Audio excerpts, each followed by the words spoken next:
सारखी शेतातली कामं, घरची कामं सारखी मीच करायची.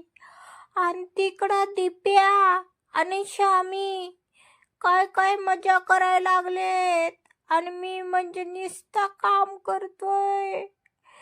कधी मला निवांत वेळ मिळायचा आणि मालक मला कधी सुट्टी द्यायचा.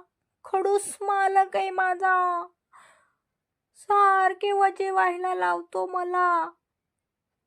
दिप्या आणि श्यामी काय no, no, no, no.